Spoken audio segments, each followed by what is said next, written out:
Hello everyone, welcome to this channel. कैसे हैं आप सब? होप आप सब अच्छे होंगे। सो गाइस, आज हम बात करने वाले हैं इस वक्त आपके माइंड में जो भी पर्सन चल रहे हैं, आज रात वो आपको लेके क्या फील करने वाले हैं। टाइमलेस रीडिंग है, जब आप इसे देख रहे हो तभी से आपसे रेजोनेट होगी। मैटर नहीं करता आपकी राशि के हैं, किस जेंडर के। अगर एनर्जी से आपसे मैच करती है दैट मीन्स रीडिंग आप ही के लिए है। ऑल जोडिक साइन रीडिंग है, फिर भी जो साइन हाईलाइट होंगी मैं आपको जरूर बताऊंगी। जनरल रीडिंग है, जितने मैसेजेस रेजोनेट उतने लीजिएगा, बाकी को स्किप कीजिएगा। सो विदाउट वेस्टिंग टाइम लेके प्रभु का नाम, जय सिया राम। आज रात आपकी पर्सन आपको लेके क्या फील करने वाले हैं।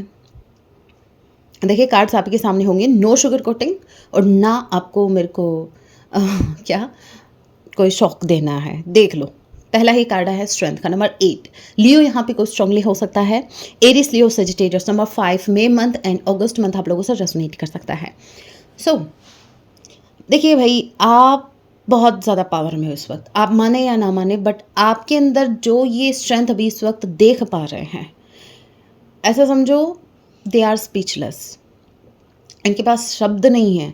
मतलब एक बात बोलूँ मैं आपको, अभी आप बोलेंगे मैम हम तो क्या मतलब इन्होंने देख लिया हमारी पावर को, हमने तो इन्होंने हमें ब्लॉक कर रखा है या हमने इनको ब्लॉक करा है। देखिए, ये एनर्जी है, ये फील हो जाती है जब आप किसी को एनर्जेटिक लेवल पे किसी को ऐसा समझो चैलेंज कर रहे होते हो, तो सामने वाले को फील हो जाता है। जब आप उसे इग्नोर कर रहे होते हो, आप उसकी एनर्जी से कनेक्ट नहीं होना चाह रहे हो, उससे डिसकनेक्ट हो रहे हो, अपनी एनर्जी कहीं और शिफ्ट कर रहे हो, सामने वाले को एनर्जेटिक लेवल पे समझ में आ जाता है कि सामने वाला रन कर रहा है। ठीक है, तो आपको वो ऐसा फील कर पा रहे हैं कि आप अभी बहुत ज़्यादा पावर में है इस वक्त। अगर इन्होंने आपको अप्रोच किया तो शायद इनको आर्ग्यूमेंट्स का सामना करना पड़ सकता है। शायद इनको ऐसा समझो कि आर्ग्यूमेंट्स में जीतेंगे भी आप ही, क्योंकि आपको अभी पावरफुल देख पा रहे हैं।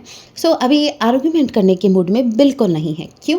क्योंकि ये फूल के मूड में, आई मीन एक न्यू स्टार्ट, फ्रेश स्टार्ट करने के मूड में है। रिस्क तो लेना चाहते हैं, ऐसी बात नहीं है कि रिस्क नहीं लेना चाहते, और ये रिस्क से कम नहीं है अगर ये आपको अप्रोच करते हैं इस वक्त, जबकि इनको पता है कि आप किस एनर्जी में हैं इस वक्त। फिर भी अगर ये आपको अप्रोच करते हैं, ये कुछ रिस्क से कम नहीं है। आपको अप्रोच तो करना चाहते हैं, लेकिन आई सेड लेकिन ये अपने मुताबिक, मतलब जब इनको सही लगेगा ना वो। देखिए, टाइम सही कब होता है, मैं क्या बताऊँ, वो तो आपकी सिचुएशन पे डिपेंड करता है आपका सही टाइम कब आएगा या फिर कब आ रहा है। लेकिन मैं सिर्फ इतना कहूँगी कि इस इंसान को जब लगेगा ना कि ये टाइम सही है, वही टाइम ये आपको अप्रोच करेंगे। ठीक है, और मुझे एक लिटरली बहुत स्पेसिफिक मैसेज क्लिक हुआ सडन, वो ये कि ये आपको छेड़ना चाहते हैं। ये वो मधुमक्खी के छत्ते को जब छेड़ते हैं ना, वैसे मतलब आप गुस्से में हो, आपको ये ऐसा देख पा रहे हैं कि आप अपनी पावर में हो, आप थोड़ा-सा गुस्से में हो और आपको ये छेड़ना चाहते हैं। ठीक है? वो कहते हैं ना मधुमक्खी के छत्ते में हाथ देना, तो ये वो करना चाहते हैं। इनको पता है कि मधुमक्खी काटेगी, फिर भी ये रिस्क लेना चाहती है। डेफ़िनेटली आपको परेशान करना चाहते। बिगल देख रहे हो? देखो कैसे कैसे स्ट्रेंथ के कार्ड को देखिए और इधर फूल के कार्ड को देखिए। कैसे मतलब आपको परेशान करने के लिए ये कैसे आप देख सकते हैं एनर्जी, देखो कैसी आई है। जैसे ये आपको टीज़ करना चाहते हैं। इनको अच्छा लगता है जब आप गुस्से में होते हो और फिर ये आपको और ज़्यादा गुस्सा दिलाते हैं। आप हाई प्रीस्टेस की एनर्जी, गाइज़ मैं बोल रही हूँ आपकी एनर्जी बहुत अच्छी आ रही है, सीरियसली। आप जो कर रहे हो ना, बस कीप गोइंग, चलते रहिए ऐसे ही। आप अपने इनर वर्क पे फोकस्ड है। देखिए, आपने पता है इनर वर्क का मतलब क्या था? इनर वर्क का मतलब ये होता है कि जहाँ आप एनर्जी वेस्ट कर रहे होते हो, अभी आप उस एनर्जी को इन्वेस्ट कर रहे हो खुद के ऊपर। आप खुद पर काम कर रहे हो, अपनी कमियों पे काम कर रहे हो। आप नॉनसेंस नेगेटिव लोगों को, टॉक्सिक लोगों के बीच में बैठ के गॉसिप नहीं कर रहे हो, अपनी एनर्जी वेस्ट नहीं कर रहे हो। आपने समझ लिया आप स्टार से कम नहीं है, आप एज अ स्टार हैं इस वक्त, इनके लिए स्टार है आप। मैं क्या बताऊँ, आज तो अगर मैं आपकी तारीफ़ करूँगी आपको लगेगा कि मैं आपको टावर पे चढ़ा रही हूँ, नहीं। ये है आपकी आपकी एनर्जी, देखो star, strength, high priestess, for of air. ठीक है, इनको सोचना पड़ रहा है, इनको प्लान करना पड़ रहा है कि आपको अप्रोच कैसे करें, इनको वेट करना पड़ रहा है टाइम का कि राइट टाइम आए तभी मैं ये अप्रोच करूँ। सोचो आप, आपकी एनर्जी अगर नॉर्मल होती तो एक इंसान इतना नहीं सोचता। समझ रहे हो आप? तो देखो, व्हील ऑफ फॉर्चून का कार्ड, लक आपकी साइड में है। ये बहुत ज़्यादा सोच रहे हैं, बहुत ही ज़्यादा ओवर थिंकिंग चल रही है। ये प्लान कर रहे हैं, ये लिटरली प्लान कर रहे हैं कि आपको कैसे अप्रोच किया जाए, क्योंकि अभी आप वो उस एनर्जी में हो जहाँ आप कोई पावरफुल भी देख पा रहे हैं, आपको आप साइलेंट भी हो, तो अगर आप चुप हैं, एकदम से चुप हो गए, तो इनको ये भी थोड़ी सी घबराहट हो रही है कि भाई अब आपके पता नहीं मन में क्या चल रहा है। आप एज अ स्टार भी आपको देख पा रहे हैं कि लोग आपको पूछ रहे हैं, आप सेंटर ऑफ अट्रैक्शन बने हो, ठीक है। आपको आपके पास कमी नहीं है, आपके पास ऑप्शंस बहुत है, ये देख पा रहे हैं। इसलिए इनको प्लान करना करना पड़ रहा है। कॉल का कार्ड है, कभी भी कॉल आ सकता है गाइस, कभी भी। बहुत ज़्यादा दिमाग से चल रहे हैं आपके पर्सन, बहुत ज़्यादा दिमाग चला रहे हैं, इतना ज़्यादा दिमाग चला रहे हैं जितना तो भगवान ने इनको दिया भी नहीं होगा, उससे ज़्यादा ही चला रहे हैं। तो दिल कहाँ गया भाई? दिल की भी सुनो, भगवान ने दिल भी दिया है, इमोशंस है उसमें, उसको उसको बेचारों को भी प्रायोरिटी दो, उसको भी समझो। आपके पर्सन कन्फ्यूज़ इसीलिए होते हैं क्योंकि वो कुछ ज़्यादा ही दिमाग, जब इंसान ज़्यादा दिमाग चलाता है ना तो वो कन्फ्यूज़ होगा ही होगा, है ना? तो एक्स्ट्रा मत चलाओ, बैलेंस में रहो। तो आपके पर्सन बहुत ज़्यादा प्रैक्टिकल हो सकते हैं, बहुत ज़्यादा दिमाग से चल रहे हैं, ये स्टेप लूँगा तो फिर ये हो जाएगा, ये नहीं लूँगा तो फिर वो नहीं होगा। मतलब कुछ ऐसा ही प्लान भी कर रहे हैं, तो सोच मतलब कैलकुलेट होके चल रहे हैं भाई, रिश्तों में वो भी। ये जो दुनियादारी है, थर्ड पार्टी को क्यों नहीं दिखाते? दिमाग से उधर क्यों नहीं चलते? वहाँ तो इमोशनल फूल बन के आ जाते हो, चपेटे पड़ती है वहाँ पे तो। लेकिन दिमाग यही चलाना, सारा का सारा। क्यों? क्योंकि मेरे व्यूवर्स जो दिल से काम लेते हैं, दिल से काम लोगों, सामने वाला दिमाग ही चलाएगा ना। Hangman with the 10 of fire, burden है, उल्टे लटके पड़े हैं, जिम्मेदारियों में फंसे पड़े हैं, बहुत ज़्यादा बर्डन है, अनवांटेड रिस्पॉन्सिबिलिटीज़ हैं, लेकिन उनको नहीं छोड़ रहे। इन खुद की बैंड बजी पड़ी है, खुद उल्टे लटक गए लेकिन उनको नहीं छोड़ रहे। कब समझोगे भाई? ये कब समझेंगे? वैसे वेकअप कॉल इनको आ चुका है, ठीक है। हैंगमैन की एनर्जी अवेकनिंग को भी बताती है। आपके पर्सन को यूनिवर्स की तरफ से एक अवेकनिंग कॉल आ चुका है, इनको बता दिया गया है कि देख लो सच्चाइयाँ ये हैं, समझ जाओ। अभी उल्टे लटके हो, अभी उल्टे ही लटक रहे हो, आगे पता नहीं क्या क्या होगा, तो समझ जाओ। इनको देखो भाई, यूनिवर्स साइन तो दे रहे हैं, क्या सही है क्या गलत, लेकिन एक इंसान जब यही सोच ले कि नहीं उसको तो अपना दिमाग ही चलाना है, कोई इनको कोई गाइडेंस नहीं दे सकता, ये किसी की नहीं सुनते, ये तो अपने ही करते हैं, ये हमेशा से इन्हीं का डिसीजन सही होता है, तो ऐसे चलेंगे तो फिर फंसेंगे। अभी आगे आगे देखिए कैसे फंसते हैं। Messenger of water, 2 of fire, ultimately ये अपने दिल के सुनने वाले हैं, ठीक है। एक डिसीजन है जो इनको बहुत इमोशनल कर रहा है, आप दोनों के बीच आई दूरियां इनको इमोशनल कर रही है, और कहीं ना कहीं उसके पीछे का रीज़न इन्हीं का कोई डिसीजन है। पास्ट में इन्होंने कोई डिसीजन ऐसा ले लिया जिसकी वजह से आप दोनों के बीच जो दूरियां आई हैं, उन दूरियों को जैसे कम करना चाहते हैं लेकिन कर नहीं पा रहे हैं, जिसकी वजह से ये बहुत ज़्यादा इमोशनल भी हो रखे हैं। बट अगेन मैं बता दूँ, दिखाएंगे नहीं क्योंकि प्रैक्टिकल है ना, भगवान ने कुछ ज़्यादा ही दिमाग दे दिया तो वो यूज़ कर रहे हैं, और इनका दिमाग ये कहता है कि अपने इमोशंस दिखाने नहीं है।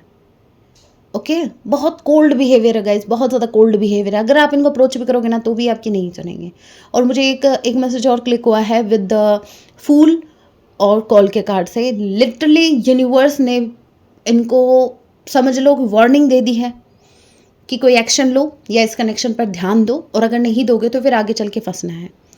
सो इस वक्त तो एनर्जी यही है, आप इनर वर्क अच्छा कर रहे हो, आप चलते जाइए। I know you have options, अरे होंगे, एज आई सेड गाइज, आपके पास ऑप्शंस, और आपके पर्सन को भी लगता है क्योंकि आप एज अ स्टार शाइन कर रहे हो इस वक्त। Now I am going to do whatever it takes to bring you back into my life. अभी ये वो करेंगे जिससे मैंने कहा था ना, अल्टीमेटली ये एक्शन लेंगे, अपने दिल की सुनेंगे, और आप दोनों के बीच ये जो दूरियां आ गई हैं इनको कम करेंगे। अभी ये वो करने वाले हैं, क्योंकि बॉटम ऑफ द डेक की एनर्जी ध्यान रखिएगा, मैसेंजर ऑफ वाटर है, दिल की सुनेंगे, इमोशंस को प्रायोरिटी देंगे। वर्शिप्स, आप दुआएं करते रहिए, आपने दुआ की है और भगवान ने आपकी प्रेयर सुनी भी है, आप दुआएं करते रहिए, अपना इनर वर्क करते रहिए। I can't live without you, आपके बिना ये नहीं जी सकते, ओके। लेकिन बोलेंगे नहीं, नॉट फेयर। इनको लगता है कि आप इनके साथ अत्याचार कर रहे हैं, इमोशनल अत्याचार कर रहे हैं। आप तो एज अ स्टार चमक रहे हैं और इन्होंने इतना दिमाग लगाया फिर भी इनको कोई नहीं पूछ रहा। Very bad, very sad, I am missing you. आपकी पर्सन अब बहुत ज़्यादा मिस कर रहे हैं। लिसन अप योर इंट्यूशंस, आपकी intuitions right now with high priestess on point है। अभी आपकी जो इंट्यूशन जो आपको गाइड कर रही है ना, प्लीज़ उसको फॉलो ज़रूर कीजिएगा। अगर आपका मन कह रहा है कि मुझे इस कनेक्शन में स्टेप लेना चाहिए तो आप ले सकते हैं, लेकिन अगर आपकी इंट्यूशंस आपको बोल रहे हैं कि नहीं रुक जाओ, so please stop. For a while. आप कुछ देर के लिए रुके, सोचे समझे और फिर कोई एक्शन ले। ओके, सॉन्ग ये आपको डेडिकेट कर रहा है, तुझे कैसे पता ना चला। अरे हमें पता चल गया, तभी तो डिस्टेंस आ गया। जब तक पता नहीं था तब तक हम आपको चेज़ कर रहे थे, अभी हमें सब पता लग गया। सॉन्ग है वैसे ये, वो हैं ज़रा खफा खफा, तो नैन यूँ चुराए हैं, आप इनसे नैन चुरा रहे हो। क्यों? क्योंकि आप अपनी एनर्जी यहाँ पे वेस्ट करने के बजाय आप खुद पर इन्वेस्ट कर रहे हो, और ये इनको फील हो भी रहा है, इनको लग रहा है कि आप क्या हैं, इनसे नज़रें चुरा रहे हैं, आप इनसे नाराज़ हैं। ओके, और लेकिन मैंने कहा था ना, हो सकता है कि आप इनसे गुस्सा हैं और ये आपको छेड़ना चाहते हैं मधुमक्खी वाले अभी ये छत्ते को, मतलब क्या बोलूँ मैं फिर भुगतना खुद ही। Don't let pride get in your way. Okay, देखिए अगर ये ईगो दिखा रहे हैं तो हो सकता है कि रिटर्न में आप भी इनको ईगो दिखा रहे हैं। बस इतना ही कहूँगी, ज़्यादा नहीं। फिर आप दोनों में फ़र्क क्या होगा, क्या होगा? आप सिर्फ सेल्फ रिस्पेक्ट के लिए स्टैंड लीजिए। सेल्फ रिस्पेक्ट रख सकते हैं, बट अगर वो प्राइड है, प्लीज़ मेक श्योर कि वो प्राइड ना हो। अगर वो प्राइड है तो उससे बचें। Work through your fears. आपके अंदर कुछ फियर्स हैं, प्लीज़ उन पे काम कीजिए। आप वैसे अच्छा कर रहे हैं, लेकिन कुछ फियर्स हैं जो भी आपके सरफेस पे आ रहे हैं, तो प्लीज़ उन पे काम कीजिए। अगर वो सरफेस पे आ रहे हैं, अगर मन में कोई फियर है, तो वो तभी हाईलाइट हो रहे हैं, तभी सरफेस पे आ रहे हैं, क्योंकि यूनिवर्स चाहते हैं कि आप उस पर काम करें। तो उन फियर्स को निकालो। प्रॉस्पेरिटी लाइज अहाइड, ये तो मुझे बस पैसा ही दिखाता है, सो कहीं ना कहीं से आपको अबंडेंस मिल सकती है। प्रॉस्पेरिटी का कार्ड है, so and bottom of the deck की energy we have bring love into this situation. ये जो सिचुएशन है यहाँ पे प्राइड नहीं आना चाहिए, प्रैक्टिकल बिल्कुल नहीं होना है, इनको होने दीजिए। देख लेते हैं क्या उखाड़ते हैं दिमाग लगा के। सो आपको अपने इंट्यूशंस की सुननी है और प्यार से इनसे पेश आना है। हाँ हाँ, मुझे पता है आपके अंदर बहुत ज़्यादा अग्रेशन है, आपको बहुत ज़्यादा गुस्सा आ रहा है अपने बाबू सोना पर, लेकिन आपने वो बात नहीं सुनी। वो प्यार ही क्या, मतलब वो ही प्यार है जहाँ आपका अपने बाबू सोना का मुंह तोड़ने का मन करे, लेकिन फिर भी आप प्यार से उनको मनाते हैं। क्यों? क्योंकि आपको वो कनेक्शन कंटिन्यू करना होता है। लेकिन इसका मतलब ये भी नहीं है कि हमेशा बाबू सोना के सामने आप ही बेंड हो, नहीं। यहाँ पर आपकी सिचुएशन पर डिपेंड करेगा कि आपको कैसे इनको टैकल करना है। और अगर आपको फिर भी समझ में नहीं आ रहा, तो एक बात मैं क्लियर कर दूं, इस वक्त आपकी इंट्यूशंस जो है वो बहुत ज़्यादा ऑन पॉइंट पर है। आप अपने इंट्यूशंस को फॉलो कीजिए, आपकी इंट्यूशंस आपसे क्या कह रही हैं। ओके, और फिर भी समझ में नहीं आ रहा, तो इतना ही कहूँगी कि जब आप मेडिटेट करते हैं, जब आप यूनिवर्स के सामने होते हैं, उनसे कनेक्ट कर रहे होते हैं, तब उनसे पूछिएगा और उनसे आंसर मांगिएगा। वो आपको साइन देंगी, वो आपको बताएंगे कि आपको क्या करने की ज़रूरत है, तो वो थोड़ा ईजी हो जाएगा आपके लिए। हो सके तो थोड़ा एंगर पर कंट्रोल ही कीजिएगा, क्योंकि गुस्से से किसका भला हुआ है, ठीक है, आग ही लगी है। सो गाइस, ये थी छोटी सी रीडिंग, होप आपसे रेजोनेट की है। रेजोनेट किया तो चैनल को सब्सक्राइब जरूर कीजिएगा, वीडियो को लाइक कीजिएगा, कमेंट करना ना भूलिए। मिलते हैं अपने नेक्स्ट वीडियो में, तब तक के लिए टेक केयर, अपना ख्याल रखें। जय सिया राम।